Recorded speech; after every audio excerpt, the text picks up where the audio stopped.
So we are calling to order. It is 5:05 p.m. on January 13th, 2026. This is a meeting of the Sunderland Elementary School Committee. This meeting is being recorded. The first item on the agenda is to review and approve the minutes of October 21st, 2025. We have a motion to approve. I'll make a motion to approve the minutes. I will second the motion as the note taker takes the notes. Thank you. Is there any discussion of those minutes? No. So we need to do a roll call vote because our committee members are both online and in person. Do you want to call it off, Amanda? For the notes. Megan. Yes. Joe. Yes. Blue-eye. Yes. Jessica. Yes. Amanda. Yes. All right. They are approved 5-0. On to financial statements. All right. 32 warrants were signed since the last meeting, digitally, totaling $225,094.61. I sent you out the general fund expense report. If you looked at that and saw the teacher line has an overage, it's about $121,000 listed as an overage on that expense report. I have my payroll staff looking into that. My hunch is that someone's on the wrong funding source, which just means that we need to move it internally, and then I have the town reallocate it appropriately. We definitely don't have not even one extra teacher, and that would indicate possibly 1.5 extra teachers. There is some overage that I've talked about already from our placeholder, and then the contract settlement was a little bit high, but it's certainly not to that degree. So I am looking at that further on my end. Central office benefits still need to be fully encumbered for the year. We've talked about the impact of health insurance primarily on our other towns in Frontier because Sunderland is with Maya and they did not have that October 1st mid-year increase on insurance, but Sunderland does pay a portion of central office benefits based on the cost share agreement. So we're going to exceed that budgeted amount. So if you look at that line right now, I believe it shows about 20,000 available. That's going to go over this year. I'm working with my team on what the amount to be encumbered is. So hopefully we'll get that updated for next month. So the reason I'm sort of talking about those two things is the bottom line budget shows 110,000 available. That's not really a true amount for us right now because of those two changes that need to be made. So 110,000 is a little bit low for this time of year. We still have a good 5.5 months to get through of purchases. On the positive side, salaries and wages are fully encumbered, and with those adjustments, we'll recoup some of that. The primary reason I'm telling you this is there's two pieces. One, we may be talking about the impact of this year's budget on next year and whether or not we need to look to capture any savings. Once you see next year's budget, you'll understand that a little bit better. And then two, we have had one new student enroll at the school. They're currently enrolled that does have some higher needs. We thought we were going to have to hire a one-to-one IA. Turns out that student is able to bring the BCBA, that it is a BCBA, right? That was working with them, a contracted service provider externally, and we won't have to cover those costs. The student's insurance is going to cover the cost of that BCBA. So there's no additional cost for us there. But Bed did also learn recently that there may be siblings moving into district from a neighboring town that will have an impact on our finances potentially in the number of IAs that we need. We're still talking about what that looks like if they're really coming because they're not officially enrolled yet, correct? Paperwork has been collected. Right. So yeah. And then, you know, talking with Darius closely between Ben and Darius and other staff on the ground here of can we cover those needs with existing staff? Are we going to need one new IA versus two?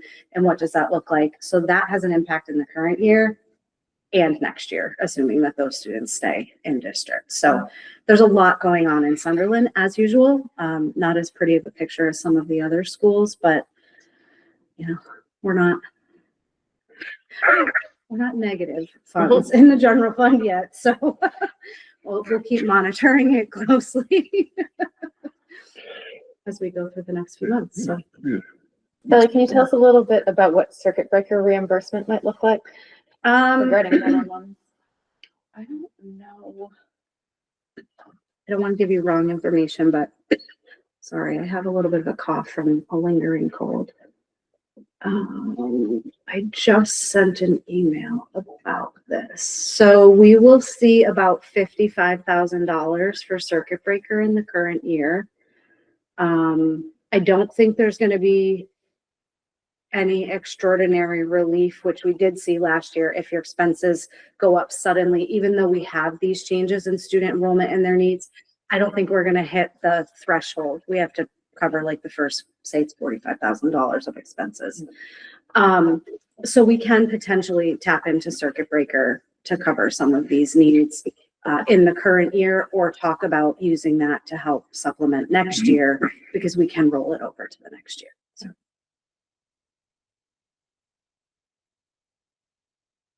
Are there other questions for Shelley? There'll be more to She's come. just I begun. Thank you, Shelley. Then, principal's report.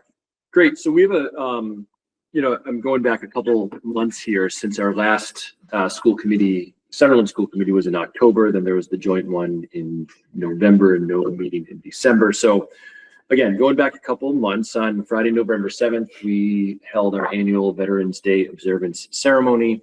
Once again, we had participation from the local VFW, Post 3295 out of South Deerfield, and the Color Guard from UMass. The guest speaker this year was Sunderland resident and former Sunderland Elementary School parent, Lieutenant Colonel Stephen Burgess. He's with the Massachusetts Air National Guard at the 104th Fighter Wing, based at Barnes Air National Guard Base in Westfield. He's had quite the distinguished career, multiple deployments in support of different operations. He also served our community as a state police officer for 23 years. Part of his career, he worked in the K-9 unit and brought his dog here a few times to interact with the students.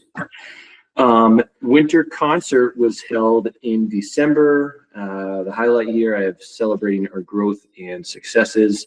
It's really incredible seeing the growth of our musicians from that first lesson up until the concert in December, then even more so in the spring. Our music department is super dedicated, and it's noticed and felt every day, led by a general music teacher, Sue Matsui, band teacher Megan Carr, and strings teacher Mia Friedman. So they put on a wonderful winter concert for our families. As we've talked about in the past, we hold monthly meetings, all school meetings, as a way to build community. The December meeting was held on December 18th. That was a Thursday, hosted by grades 3 and 4. So they co-led the meeting. Their focus was on bravery. We also introduced a different character trait of the month. December's character trait was bravery, and they highlighted youth throughout the world who have demonstrated bravery by making significant impacts on their own surrounding communities and extended. Upcoming events, we have our International Night celebration scheduled for Thursday, January 22nd. This long-standing Sunderland tradition is going from 5 to 7. Starts off with a potluck meal, potluck dinner. Families bring food in that are important to their own cultural heritage. The group performing this year is Pioneer Valley Performing Arts School's African drum and dance troupe WOFA. So they are going to perform do a presentation on International Night. And actually this Thursday, they're coming to the school as well and providing both dance and drum workshops for students across all grade levels, pre-K through 6, and then having an all-school assembly at the end of the day on Thursday as well. We're also using this, so WOFA was created by teacher and artist Alpha Kabisco Kaba, also known as Bisco. He's a teacher at PVPA. And so we're using this as an opportunity for extended learning opportunities of West African culture, and doing that a few different ways. So say our cafeteria is actually making a coconut rice pudding dish, which is a popular dessert throughout the world in many different cultures, but in West African countries as well. And then our specials teachers are providing extended learning activities, whether it's through stories, art, music, games. Earlier this week, our PE teacher, Krista Merrill, was playing Mamba tag, so snake tag, and she needed to make it clear that although the snake is poisonous, the tag game is not for the kids. So yeah, so lots of great things happening, and we're excited for the upcoming events. Yeah. Any questions? Thanks, Ben. Do we have anybody for public comment? There is nobody in person, only members of the public online.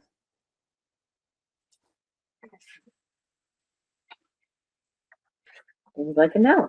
We have no unfinished business. We do have new business. A budget preview. Darius is gonna share screen. I'll send you out the slide deck tomorrow. That way you have it for your records. I sent it to Joe, Yeah. so that you have it. Okay. Just a minute ago, so it's probably in your inbox. All right. Thank you. Yeah, yep. Oh, sorry, President. All right.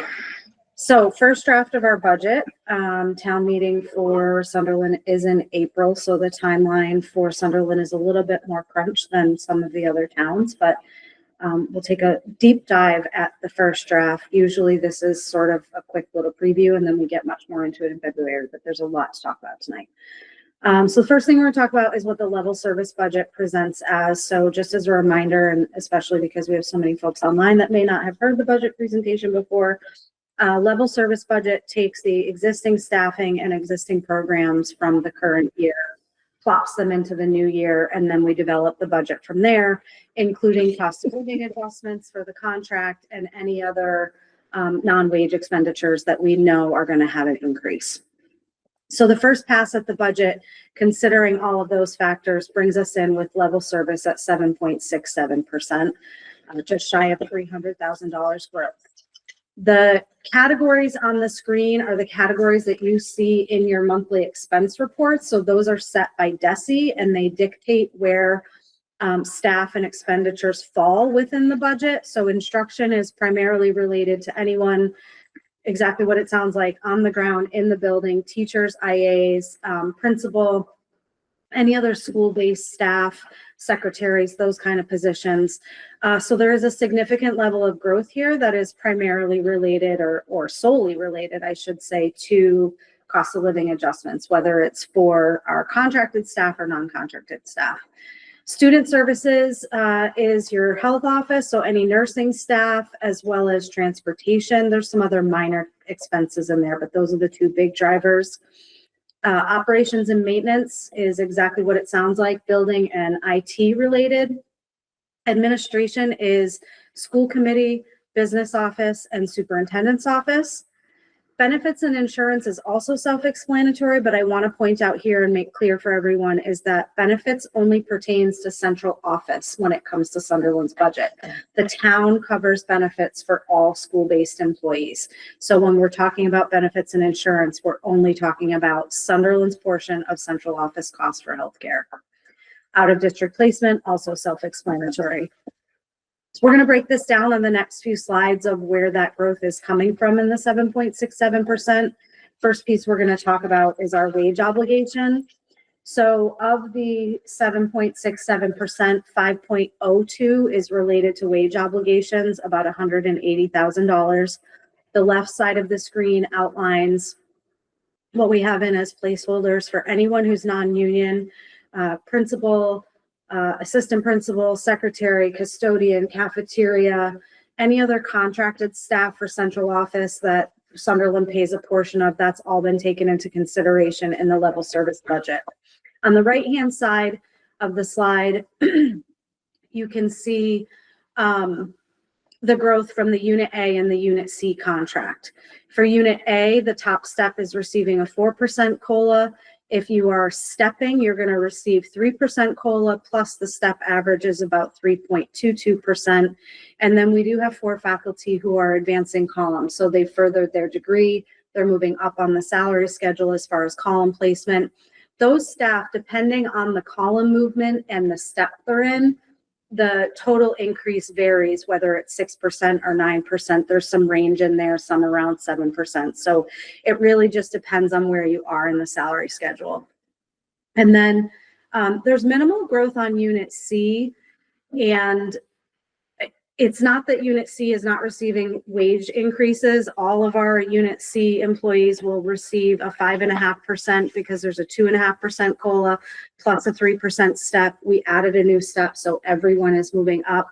It really just depends on how those positions are funded and where we may have funded them from the prior year. It's always a moving target in this category. And then we did increase summer stipends by about $9,000 based on actual wages for the current year and the structure that we had in summer programs. We're over budget slightly in that line item currently, and the structure is going to remain the same moving forward. So of the 7.67%, the most significant component for Sunderland is wages. Part of that, I didn't mention this already in talking about primarily the Unit A wages. Part of that is in the current year, like I just mentioned. We had a placeholder in for FY26 when we were doing our negotiations. We settled our contract after the budget was already set. So we're making up for some portion of that in the new year because it wasn't budgeted. So it's a little bit deceiving of what those numbers look like, but it is an actual increase to costs. The next slide shows our non-wage obligations. There's 2 factors being attributed here. One is transportation, which other than a minimal increase for COLA based on the contract, the growth in student services for transportation costs is primarily related to a funding source change. So in the current year, we use rural aid to supplement the budget.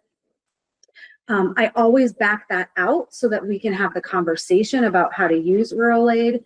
Particularly this year, it could come into play if we actually do need multiple IAs where we have to use that to help fund the current year budget. I anticipate that at a minimum, some portion, even if it's $20,000 of our rural aid allocation, will go to help supplement the budget. So that growth will drop down slightly, but I want you to see what that funding source looks like should we not have those funds available. It is not a consistent, guaranteed, streamlined. We saw that this year in where we were promised consistent growth and there was a reduction at the state level. So I just want us to be aware of that. There is real growth under benefits and insurance for the central office portion of the health insurance that Sunderland covers. Similar theme, we had a 10-1 increase of central office insurance benefits because they fall under Frontier's insurance plan, which is through Hampshire County Group Insurance Trust. That 20% growth that came in on 10-1 is unbudgeted, so we're having to cover that in our new budget. Plus, we're projecting a growth for central office health insurance benefits again in the new year of 20%. I will say this, that it does not cover school employees. I know I mentioned that already, but I just want to hone in on that point because we're hearing rumors that Maya is going to have an increase of somewhere 15-20% as well, which means that the town costs are going to go up. So it's a minimal hit here, but a larger hit to the town's overall budget. Next couple of slides, we are going to look at grants and revolving funds and then total budget. So grant and revolving funds, there's a slight dip here. I didn't put in any circuit breaker allocation. We can talk about what that looks like. As Jessica asked, we have about $54,000 available. Whether we have to use some of that in 26, we use it all in 27, or we carry over some of it to the next year. We can add those funds back in, and then we can apply some rural aid should we choose to do that as well. So we'll continue that conversation as we go through the process, but that's primarily why there's a dip, because I did not allocate for any rural aid expenditures. Otherwise are remaining relatively steady for revolving funds. Next slide shows the total budget, which comes in at about $4.4 million. You can see the total general fund plus the revolving funds there, which is a growth of a couple $100,000 from the prior year. Level service budget per student costs, we're coming in at 175 students, almost the same as the prior year. This is based on 10-1 enrollment. So when Ben and Darius and I looked over the projections, those numbers have already changed since 10-1, whether we've had students come or go. But the way that the state handles Chapter 70 reimbursement and any other kind of reimbursement, it's based on that October 1 deadline. So just shy of 25,500 per pupil per You educating our understand? students. What's that? Now, why do I, can I ask a quick question? So it's 25,000 Sunderland Elementary School. What is it at Frontier per? It's a lot lower, right? No, it's not. It's about the It's same, about still 27. 27. Okay, Secondary is usually higher. okay. Mhm. State funding is higher. Yeah, and I didn't know economies of scale, like, I thought. I'm just More making a services note. and programs for secondary students. Okay. Next piece of our puzzle is going to be to talk about principals' requests. And when I say principals' requests, the next slide demonstrates it's principals' needs, not necessarily requests, because we're going to talk about the impact of those 3 students that are coming in potentially this year. So the next slide grows our budget by an additional $120,000, of which $105,000 is projected for possible 3 new instructional assistants. And that is based on IEP and student needs for new students that are residents of Sunderland. The other requests are minimal, about $15,000, which is about half a percentage point. So it does make a difference in the budget. But you can see it's minor to each of those lines. And this is really just based on cost of services or cost of goods. Building general repairs, I don't have to tell any of you, we have deferred maintenance on our building for years and years and years. We have grown that budget slightly over time. I don't think we did last year, but the year before. So we're trying to ease a little bit more money in there. And the cost of repairs is going up. Contractors are costing more. Same with general supplies, contracted services, and then curriculum. We are talking with Laura Ramsey, our curriculum director, about the possibility of covering the curriculum supplies or general supply increases with a grant or another funding source, so we can pull that money off of here. But if we could really have all of the needs, this would be what the true cost is. So our level service plus principal requests, which I'll give that caveat again, it's not really a request, it's need, because we're talking about meeting the needs of our students. We have an obligation to provide special education services where required per IEP. So this is a little bit different than us saying, we don't have a math interventionist in Sunderland. We would really like a math interventionist. It's a different conversation when we're talking about our requirements for special education. So we are looking at just shy of $400,000 or just over 11% with the level service plus the principal's budget. Next slide shows general fund historical information. I did put some notes on here just as reminders, not even for myself, but for all of us, of why we had these couple of years that were a little bit higher than the 3.5%. So in 2024, we adjusted facilities expenditures, some based on actuals, but also to grow that maintenance budget a little bit. And then we added a school adjustment counselor position at $60,000, which, am I remembering right, that position, no, that was the educational team lead that became your vice principal position. So you still have this position in the building. And then last year we had, or 2025, I'm sorry, not last year, 2025, we had an increase in the transportation contract. That was due to our bid and our contract renewal. It was not actually increased services for transportation, just the growth in the contract.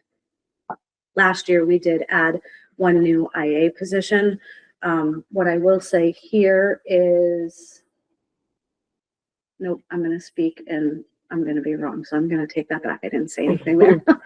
I was thinking about the 22 that we didn't end up on this year. So we did add the 1 new IA position last year. So we have 21 IAs in the budget. So you can see historically Sunderland has fluctuated, I think, a little bit more than some of the other elementary schools. But we have advocated for some needs. If you remember with the school adjustment counselor, that was a multi-year conversation where we really fought to add that position to the building. And then 2026, you know, even at 3.71 with adding a new position, that's not a terrible increase. Projected enrollment is on the next slide. We're looking to be roughly the same next year. Kindergarten is always a point of conversation for us based on the census and what we know right now. We're looking at about 19 students in kindergarten. We don't expect that'll stay the same. It rarely does in Sunderland. And there could be conversation about needing a second classroom. So let's talk about that a little bit further. The current budget has 12 grade level teachers in it because we have 2 sections of kindergarten currently. In this model of projection, you can see under K, there is only 1 section of kindergarten. The odds of us staying there are really low. We're going to need that additional grade level teacher for kindergarten. However, I wanted to demonstrate based on the data that we have right now.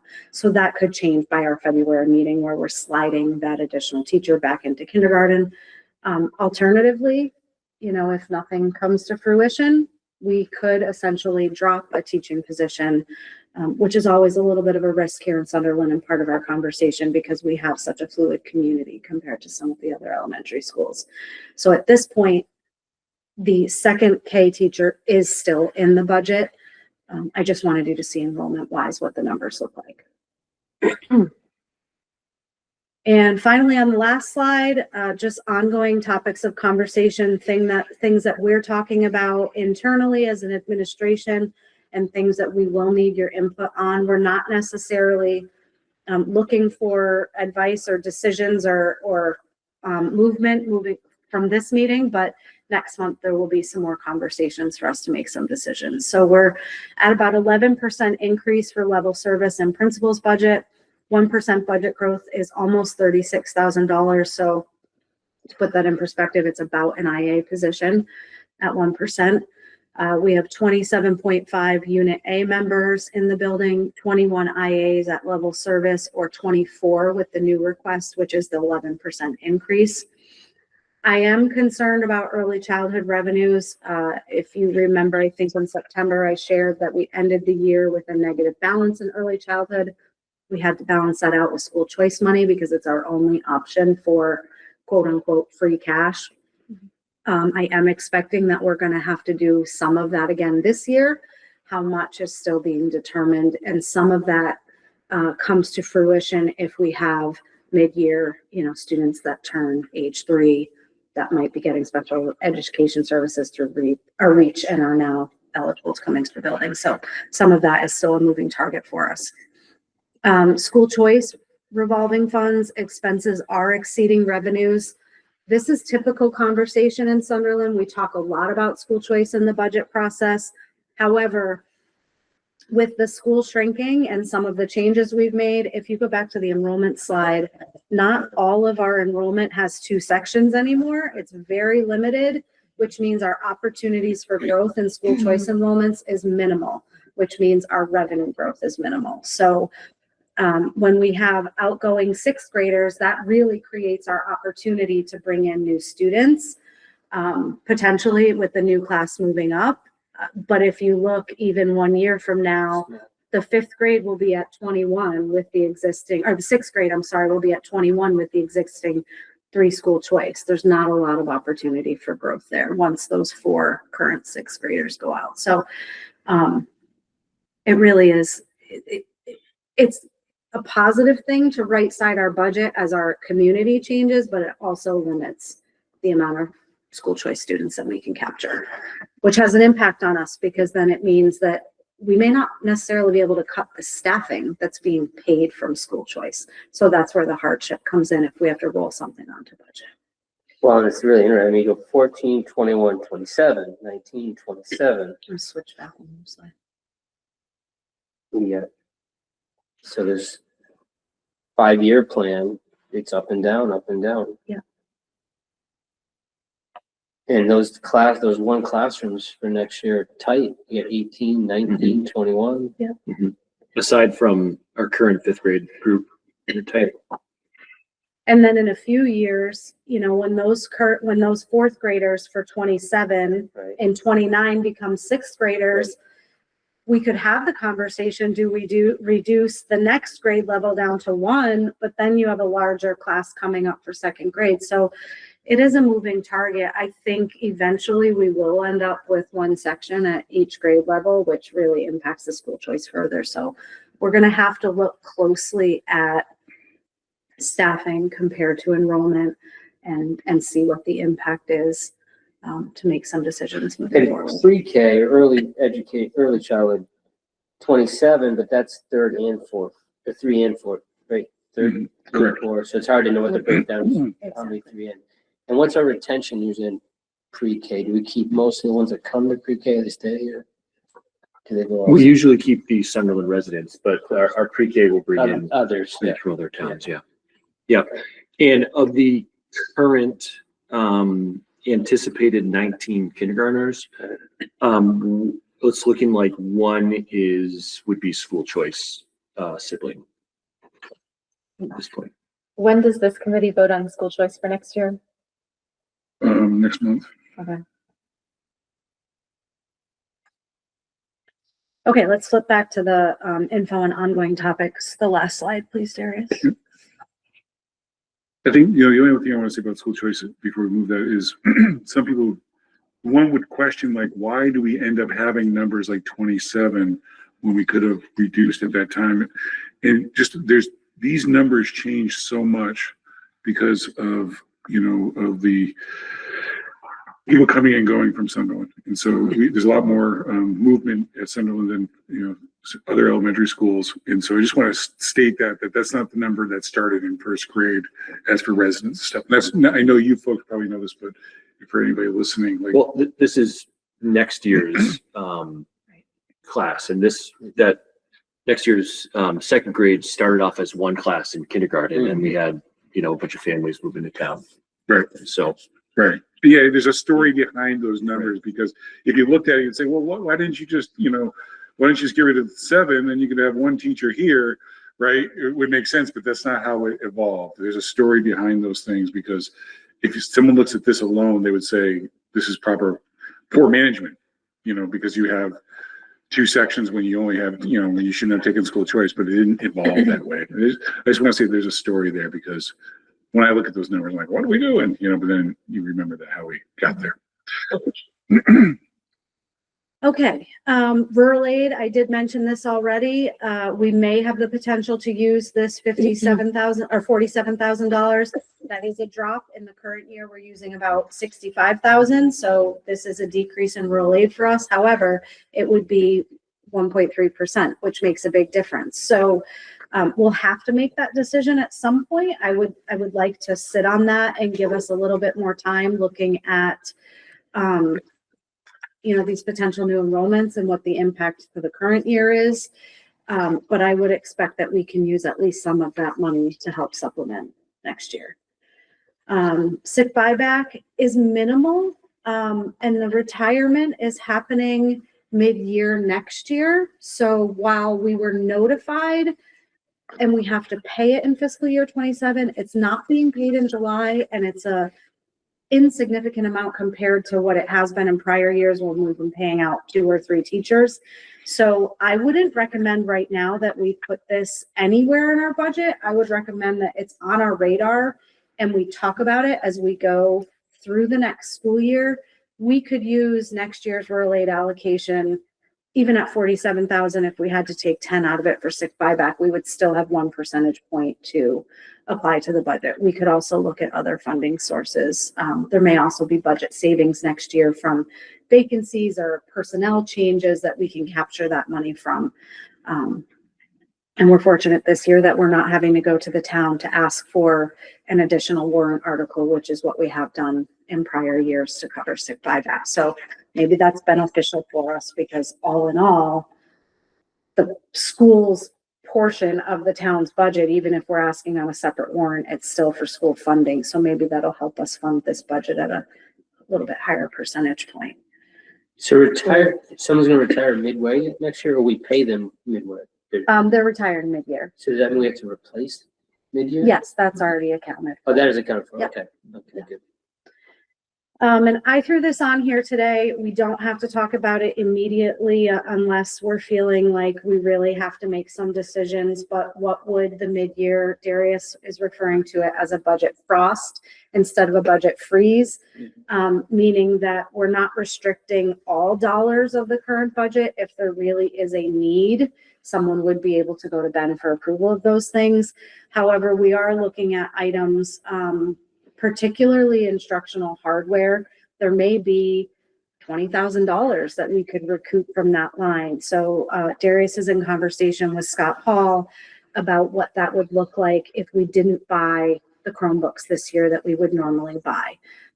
What is that multi-year impact if we don't replace the existing lot? So we're having those conversations internally as well to see if there's anything that we can save from the current year to put into school choice as our free cash and use to help supplement next year. Having said all of that, at 11% to get us anywhere near even say 5%, it's a significant amount of money. So if we could come up with, 1% from the current budget, 1% from rural aid, if we use the circuit breaker money, we're really looking at maybe we're down around 7%. Which still is going to require some conversation, I think, of us and how we proceed moving forward. Because last year we were 3.8, right? Yeah, About 3.7, I think, yeah. And that's after you went through the budget 3 times, right? Yeah. 3 different drafts. Yeah. But it started not this high, it started more like it's 6. You Yeah, brought it down, right? it's pretty high this year compared to prior Now, years. Why wouldn't we use the whole 1.3? And why just try to use some of it? So I think we're going to have to continue to talk about the impact on this year a little bit from Yeah. having students come in. I mean, Darius and Ben had a conversation in our budget meeting the other day about how this really is an anomaly. There was a student in the fall that came in, so this makes it 4 students that became residents of Sunderland in one school year that had special education needs that we were required to meet. So those are challenges that we just have to work through. And have we figure looked out. at anywhere where the CES can help with any of that? Like, I don't know what. The things could be one-on-ones written into their IEPs. So here in this building. Well, they come to us with that in their IEP and we have to honor the IEP until new one can be written in. It's hard to remove those kind of supports once they're in there. The other side to understand is that when you get up to the 11%, the actual growth of the town of Sunderland, well, I don't know the exact number, but they were somewhere under between $400,000 and $500,000 of growth as a town. If Sunderland's budget is $300,000, Sunderland will also be, Frontier, we're working on what their assessment's going to be. Sunderland has a growth in student population at Frontier, so that I think they're gonna get hit with a higher assessment. We're gonna have to have conversations with the town about how much money does the town have? Right. Let alone, what portion does the town, and this is your work ahead of you as well, in the sense of what portion of the town wants to put of their increasing growth goes to education versus the other competitors. All the other needs of the town. So I'm just kind of saying in the sense of they're big growths, and I don't know, as between now and our next meeting, we have to find out, in conversations, and we probably have to do a meeting earlier do a joint select board finance committee once we understand Frontier's general ask, and that's going to range Frontier's, their committee right now is waiting for the assessments to come out and looking at reductions to that budget, but how far do they have to go has to be determined, right? In reductions, and other ways of supporting, moving them, different kind of money, using rural aid, looking at school choice money, that kind of stuff. That all has to be played out, but my concern is the total dollar sign coming from education this year is going to be a tough for the town. And it's gonna require conversations, and maybe it's either the town picks it up and says the other groups are gonna get less within the town, maybe, you know, all the other things, you know, that could apply to that.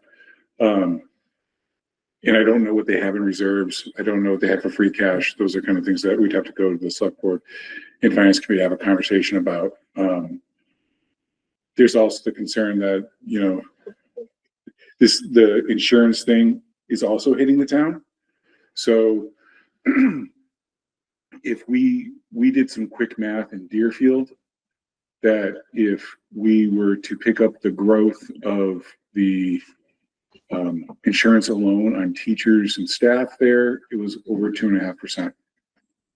So that means if they're going to budget similarly, doing a 20% holder, that's with a 20% holder, you know, with the my insurance, you know, that's going to be several percentiles of our budget as well. So you can add that kind of on. So it's probably going to be, I'm doing some kind of rough numbers and percentage, and, you know, shoot me down if you think I'm getting a little too crazy, but, you know, they're going to have, you know, $80,000 increase on insurance alone from their budget. So if you add that to this, the growth of last year's town is going to be pretty much absorbed just by the elementary school alone. We haven't even talked about where the other schools are coming in, where police and fire are coming in, and so forth. And so is it screaming that they may have to do an override? You know, that's going to let them have that conversation, but there's a lot of conversations that, you know, we're going to have with them, because I don't know how this gets funded straight up. I agree. I think we started finance last night with the police and the highway. They were talking about 18% estimated insurance impact.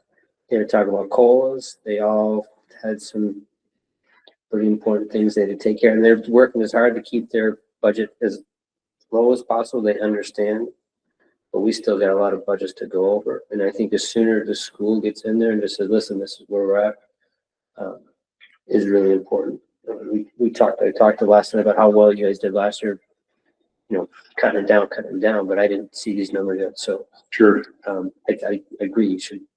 So we're actually having a South County meeting. So Whately, Deerfield, and Sunderland, but not Conway, because it's about South County EMS and the senior center.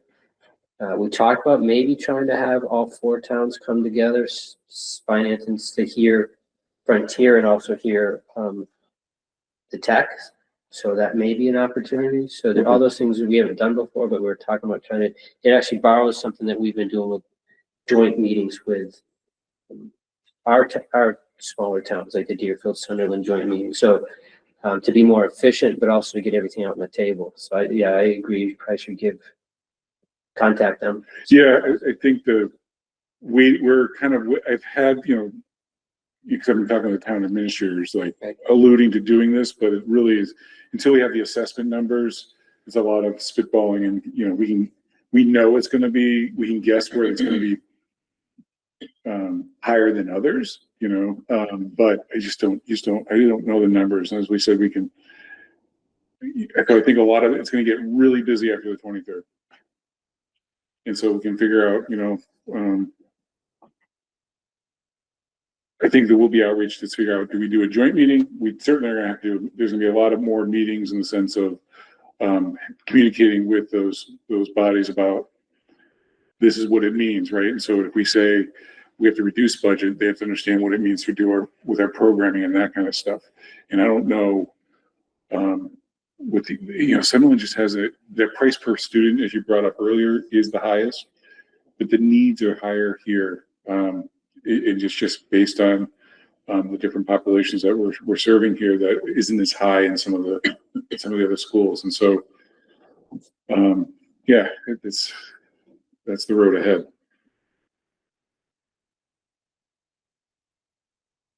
In terms of state funding, this is just assuming hold harmless. Yeah, I don't think there's definitely not been enough growth in resident enrollment to impact where. Right.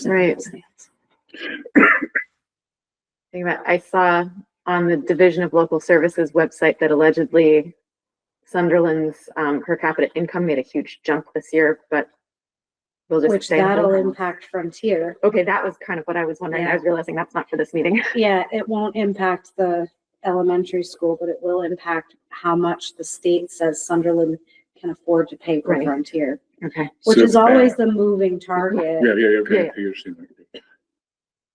It's always the moving target in the assessment. I mean, I could calculate what the rest of the local contribution is right now, but we don't know what the state says that each town can afford. Okay. And if it's a double hit where enrollment went up for Frontier in Sunderland, for Sunderland residents that go to Frontier and the income grew and house values went up, like it could be multi-impact.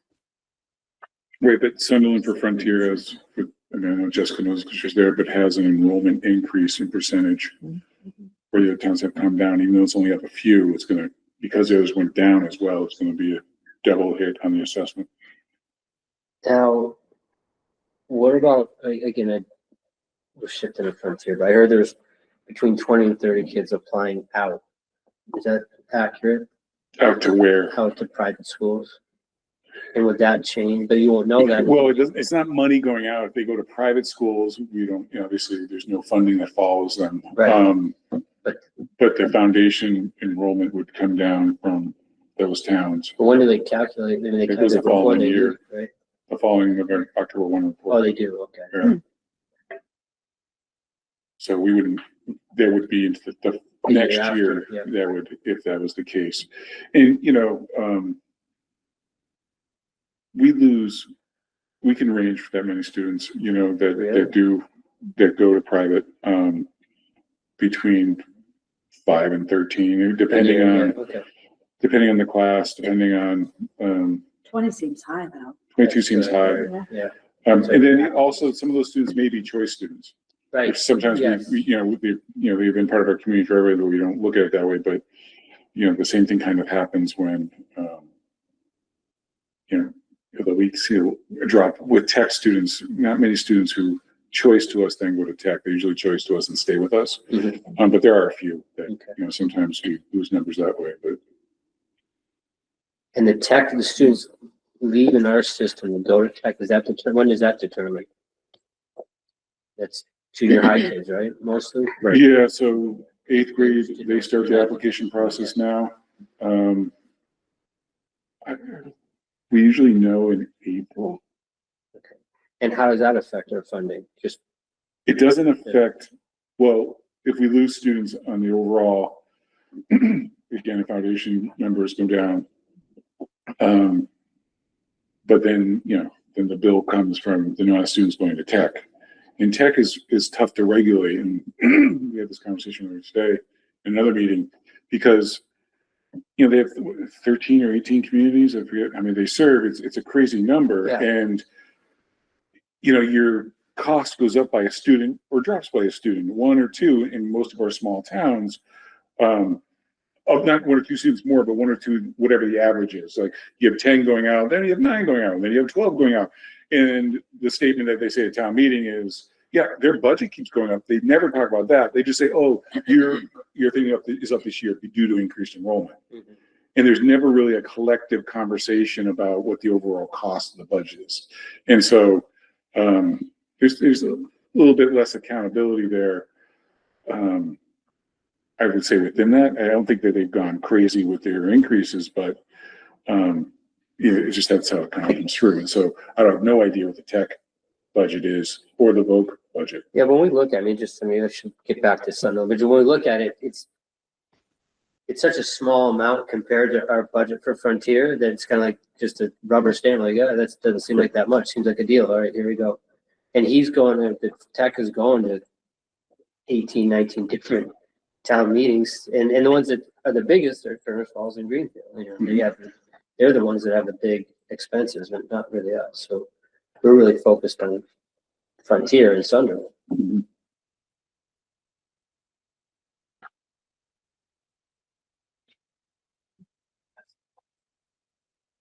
Any further questions or discussion? I had, all right, so what was it? The 20% placeholder, we're just assuming, right? That's based on what happened with the other insurance company for the other towns and, cause we did 18 for our I forget our MIA. So the town may have some info from Maya already Right. about the range that they're looking at. Yeah. We don't have that yet for Hampshire County Group Insurance Trust for Frontier, which is where the central office benefits come Yes, from. okay, that's why, yeah. And I'm trying to be as most prepared as possible. So the 20% could be a little bit high by a couple of percentage points, but I certainly don't want to be on the Yeah, other that's a end good where point. I only budgeted 15 and it comes in at 20. No, it's better, but that one Yeah. especially, because you can, if you don't make it, you can borrow, but you don't, you're right, you don't Yes. want to be under. And then the question for Ben, any turnover anticipation, except for that person retiring next year? Staffing? Yeah. We have our wonderful longtime English learner teacher, Matthew Howell. Yeah. He's retiring at the end of March of this year. Okay, Our plan is we've posted for a long-term sub to carry us through the end of the year, but we will be, opening up a search for a position.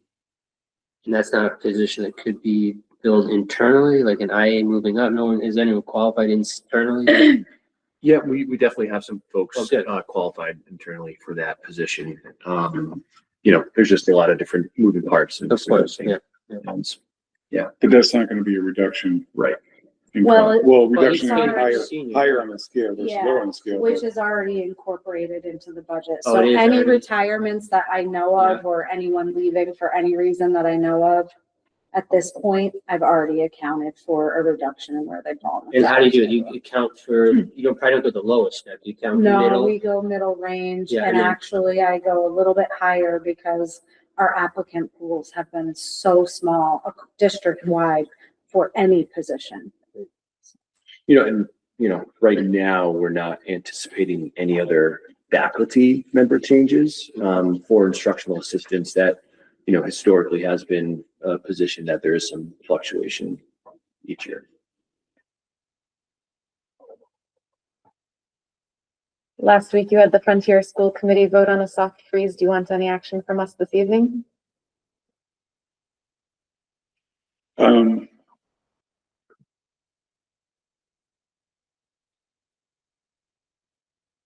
We, some of the biggest areas on a soft freeze is technology.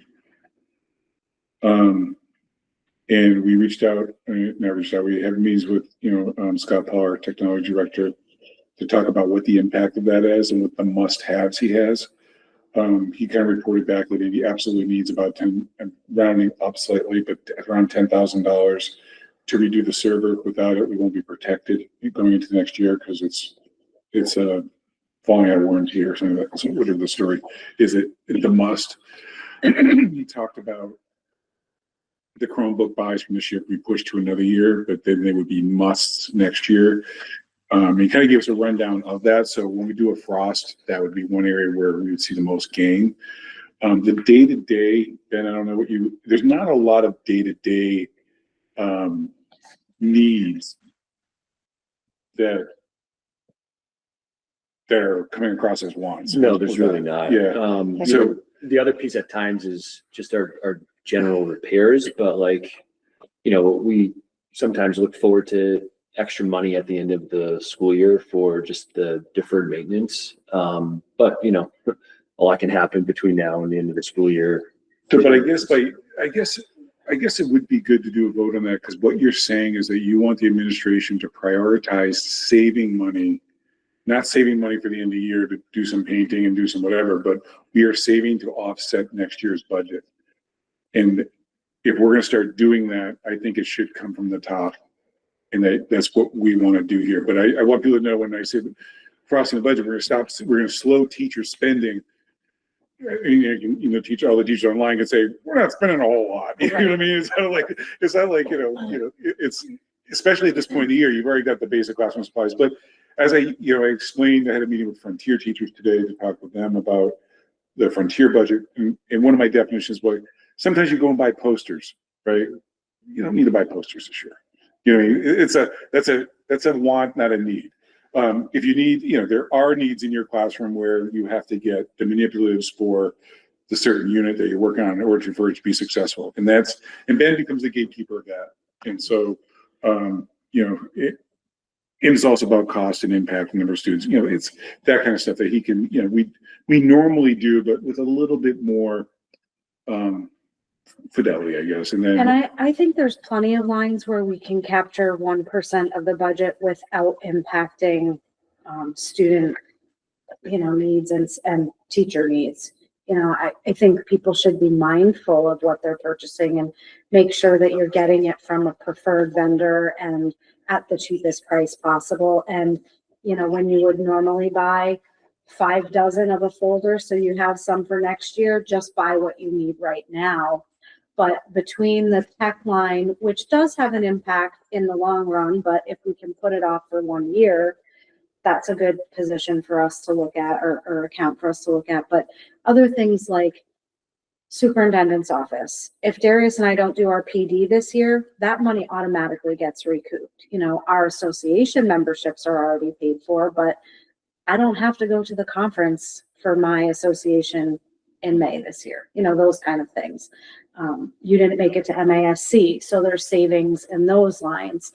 The little bits and pieces I think will help us add up. While we can't freeze PD without negotiating as part of the contract, there typically in Sunderland is some money left there. Normally I would say the substitute line, but that's, you've had quite a few subs in, so I don't think that'll be an option, but I do think there's other places besides classroom supplies and materials and general supplies and materials. But just having that awareness, I don't know if this happens here, but I know at Frontier, if the custodian has the opportunity to stock the closet in May of toilet paper and paper towels, he will do that if he has budget money available, but don't do that. Wait till July 1 and restock your closet. So just those sort of conscious purchasing decisions, I think, will help us save. And it is unfortunate because we have benefited from several years now of being able to do some deferred maintenance. We painted the building last year, internally a bunch of spaces, and I just don't think those are going to be an option for us. But what are our priorities? Repainting a classroom or saving a position that we need in the budget to meet the needs of our students. So we're just sort of talking about prioritizing how we spend our money in a different way than we usually do, if that makes sense. Now with PD, the collaborative offers a lot of PD. Have we, and we're paying for members, we don't pay, $4 a person, I think, or $4.50. In looking ahead to next year, can the schedule utilize the collaboratives PDs at a lower cost than we'll get outside people, without changing the value of the PD? It's probably something you and Laura have to work on, but that's just a thought. I know, I've just been getting more and more involved with this collaborative, and I'm just wondering where we can use it for Frontier and for Sunderland, because it offers a lot. But a lot of it's special ed, but there are a lot of PD that they have. So just a thought. I'll dig deeper into it, and I'll talk to you more about what you need. Great. I've written a lot of notes. Grants. Yeah, and when you talk about also about PD, so anything that's in a teacher's contract is contractually driven. So if teachers are, I forget, I should know sometime, and I don't, but what the proportion they get through the contract that for professional development isn't frozen. So we are contractually obligated. The way around that is you could technically meet with the association and see if they would agree to freeze their professional development, but I don't think that's necessary. No. That they could agree to. You can always alter MOU within an Are you talking about tuition reimbursement? For example, tuition reimbursement, whatever. I'm just talking about you're not allowed to touch anything that's in the contract. So if we have tuition reimbursement or, for their own personal PD and that kind of thing, that's not affected by the freeze. However, if it was something that was even more catastrophic, you could negotiate with the association about limiting something within a contract. We're just talking about how it works. And those Yeah, listening. we're to not our there, remarks. we're not there. We're not there yet, but I just want, it's important to understand when people say, what? I heard another district said they did that. Well, this is what you can do. Yeah. Anything that's in the contract can be discussed, right? It's just, we can't unilaterally do something without them. Right?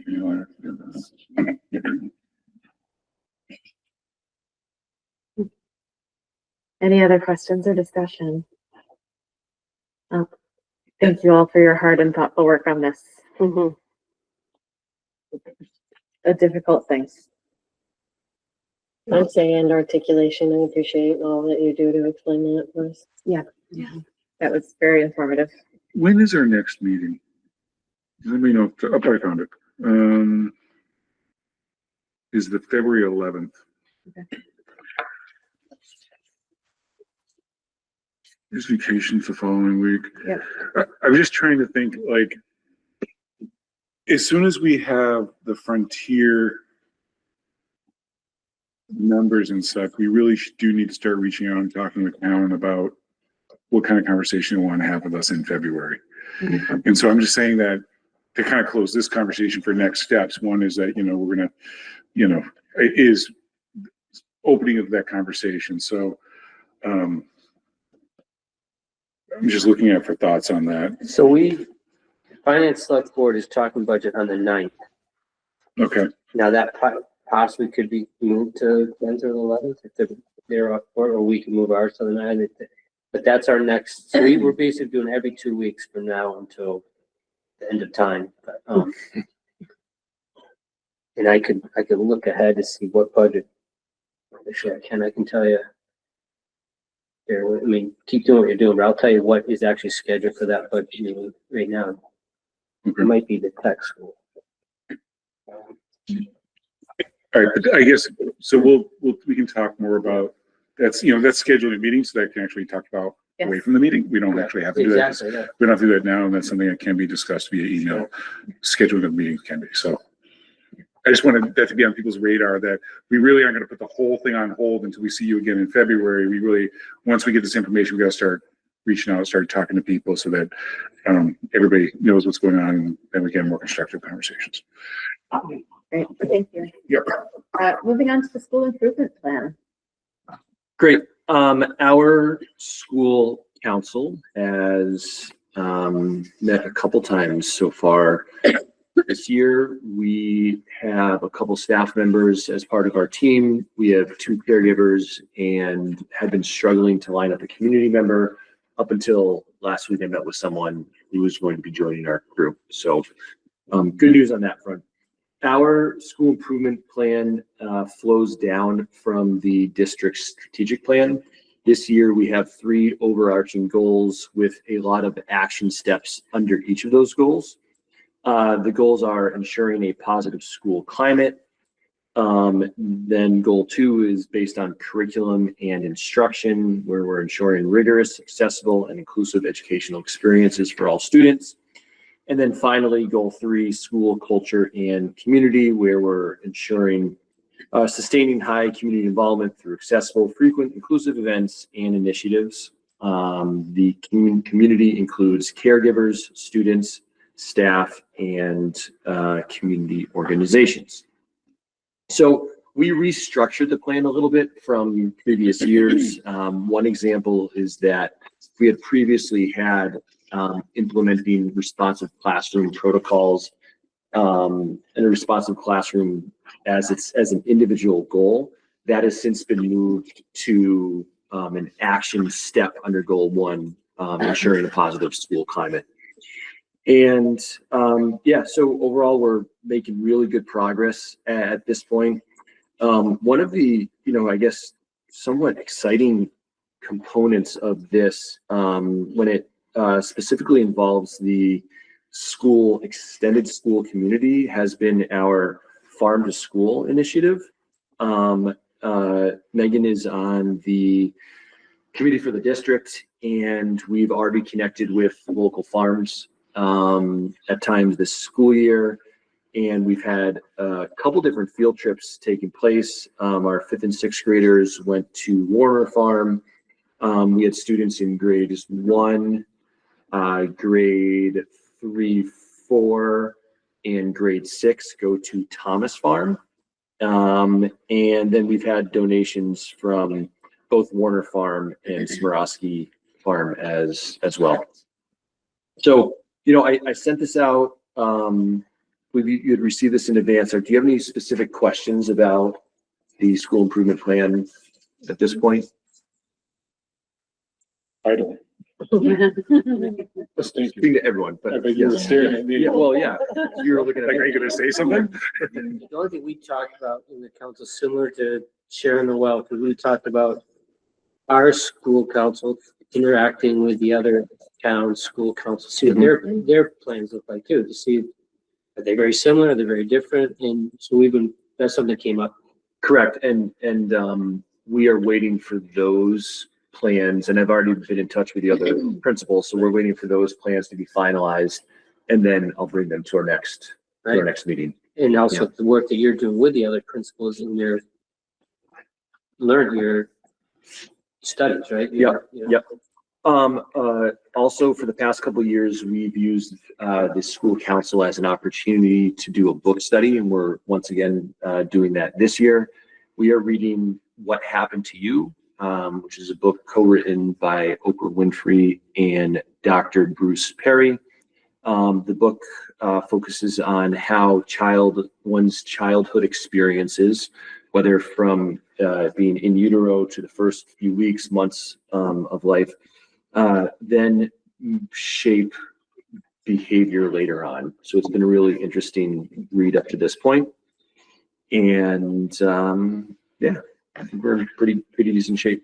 And the key point is the common question, and I've done it coaching, teaching before, like, what's wrong with you? Right. And not that comment, and like, what's happening to put you in this place? So it's been really informative.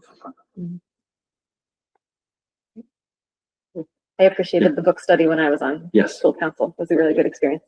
I appreciate the school improvement plan, that it's very clear and concrete, familiar. Yeah. Any more questions or discussion about the school improvement plan before we vote on it? All right, we need a motion to approve the school improvement plan. I'll motion to approve. A second. Thank you. Any further discussion? And then do we do the roll call? Yeah. Megan, Yes.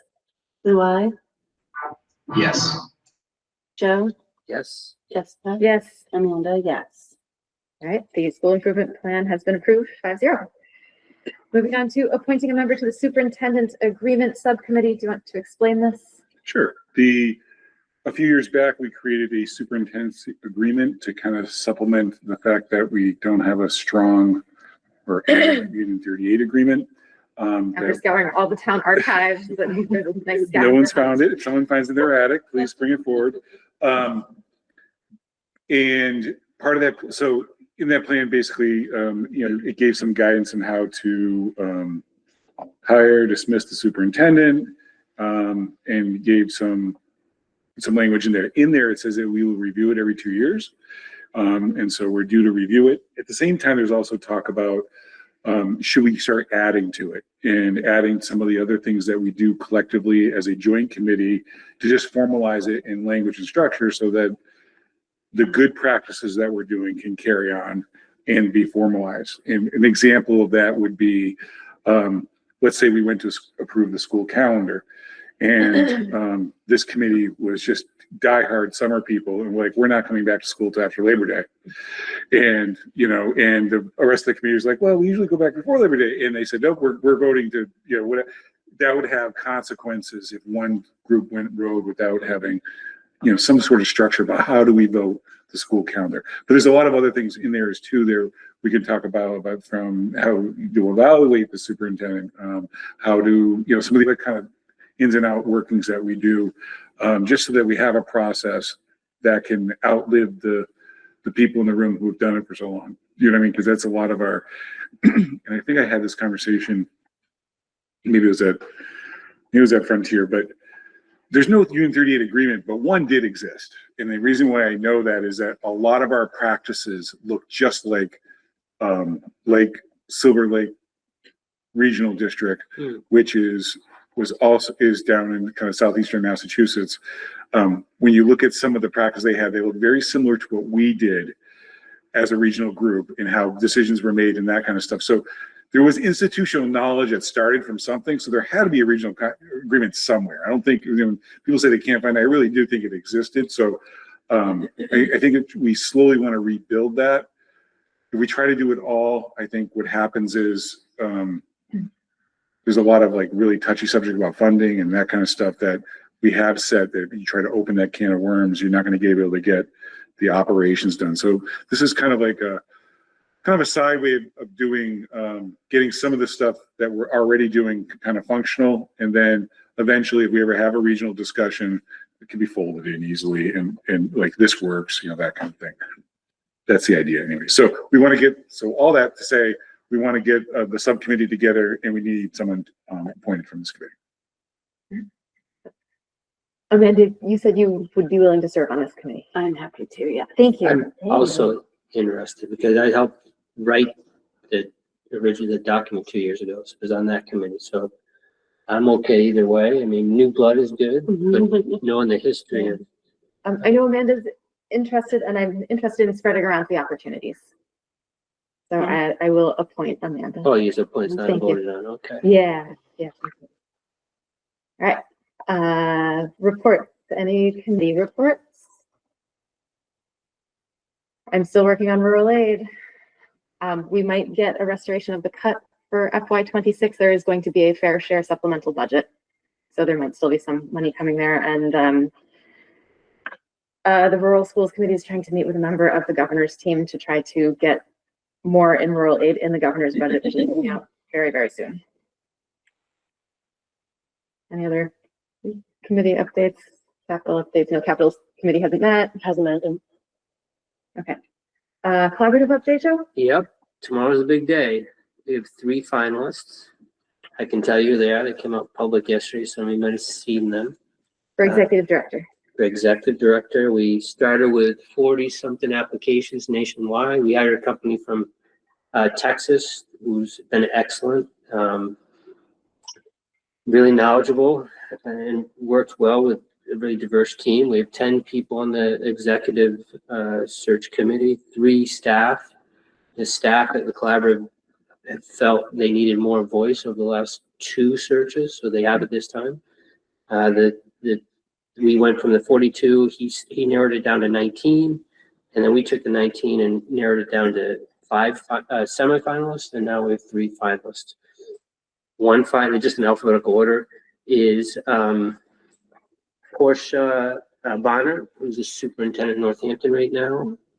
And then we have Thomas Dennehy, who's actually the exec director. He's retiring of a Connecticut ACEs program. Very big, $150 million budget there. So about 3 times the size of what we do. But so he's second member of this finalist group. And then the third one is Andre Morgan, who's actually, he's done a bunch of different things. He's actually head of school at a school in Texas at one point. He's from this area, not this area, but from New England. Currently, he's the HR in Beverly for their school district, which has had some interesting notary in the news. So those are the 3. It was interesting. We voted with a point system, 5, 4, 3, 2, 1. We had on those finals, and these 3 were 37, 35, and 35. So it's going to be interesting when we sit down tomorrow. It starts at 5 o'clock. So turn on TV if you want. It's a public hearing, but I think it's going to be a long. Each candidate will interview for 70 minutes, and then we'll start deliberating around 8:30 or 9. Wow. Yeah. And is the deliberation public? The deliberation goes into Executive session? yes, Okay. yeah. So all the interview questions. So we created a set questions that the chair is going to read just for efficiency. Kathy Engelhardt will read each one, and then there is a brief moment or time for the rest of the board, because the board's 37 people, to ask questions, but it's limited, time limited. So those that already asked questions, we're not asking it. If other people have extra, and then there's time for the candidate to say their piece at the beginning and at the end. But it's going to be a long night, I think. So we'll see. But I'll hopefully let you all know when we. After that, the chair and the vice chair will negotiate the rest of the contract. Excellent. Yeah, I've learned a lot. One of the candidates that didn't quite make it was the CFO. You probably know her from the Pioneer Valley, Lower Valley, Pioneer Valley. She's been there 25 years. And she helped negotiate the Lower Valley's transportation system for SEIS. So they have 250 vehicles that they help all their member schools get supports. I mean, it started small. I asked her, I said, how do you do that? Like, well, wouldn't that be great if we had it with the collaborative here? So it's just economy of scale. I mean, they'll pick up kids that are coming from, they could go to Conway, Whately, Sunderland, and then take them to Heck Academy or wherever you're going to take them. It was pretty interesting to hear. Something we might want to tap later down the road is like, okay, how do we do that? Slow and build. They talked about economies of scale in bidding with transportation companies, that you're so much more powerful when you have more people to bid, to out for the bid to. So, we know we have just not a lot of people to ask the bid for, but that's some ideas that have come out.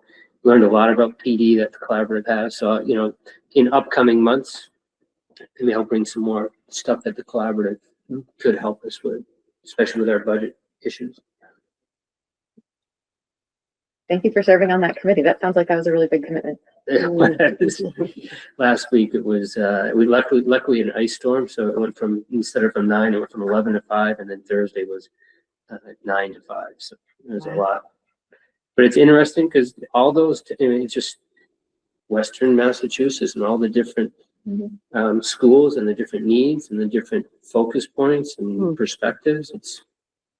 I watched the movie Angry Men from 1957 with Henry Fonda, just because it feels a little like that. Sometimes you're in this room and you're deliberating, you start with on one side, and by the end, it's changed because people have voiced worthwhile opinions. Thank you. Thanks for the update. And a superintendent report? Yeah, it should be part of your packet. I included the statewide graduation council update, and it's in the handout with that. Just so you know, it doesn't really affect the elementary, but what's happening in the end zone of secondary and what's going on there. And I just gave the outline to the budget timeline for the state budget for a reminder about how that process works, because I kind of have to review it every year too, because I forget how the timeline. It's a long one, and it's a long back and forth and a lot of discussions along the way. Just like that. No, thank you. There's no further business. We could take a motion to adjourn. I'll motion to adjourn. A second. All right, all in favor of adjournment? You do the roll call? Megan? Yes. Blue eye? Yes. Joe? Yes. Jessica? Yes. Amanda, yes. All right, and we are adjourned at 6:23 p.m. Thank you, everybody.